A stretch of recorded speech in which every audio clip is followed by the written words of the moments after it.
Mga kahuan, panoorin ang video na ito upang alamin ang pinaka-latest na balita tungkol sa lagay ng panahon at bagyo. Update today.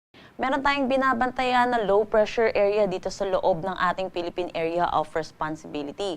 Kaninang 3 a.m. huli itoong namataan sa laing 695 kilometers east ng Davao City. Sa ngayon, nananatili na mababa yung tsansa na maging isang ganap na bagyo itong low pressure area natin within the next 24 hours. Pero hindi po natin inaalis ang posibilidad na maging ganap na bagyo po ito within the next days. Pero regardless po kung magiging bagyo po ito or magsistay siya bilang low pressure area, inaasahan po natin magdadala ito ng mga kalat-kalat na pag-ulan lalo na dito sa Mindanao, Visayas at possible din po maabot din ang Bicol region sa mga susunod na araw po. So iba yung pag-iingat lang din po para sa mga kababayan po natin.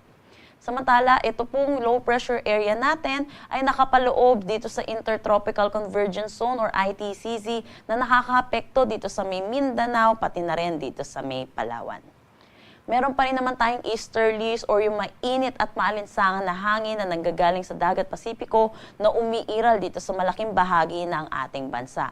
Ito po yung nagdadala sa atin na mainit at maalinsangan na panahon.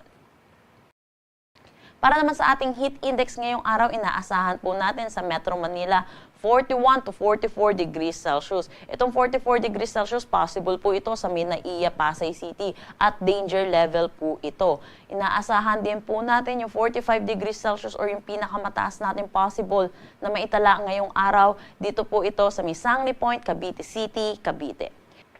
Wala naman tayong nakataas na anumang gale warning sa anumang seaboards ng ating bansa.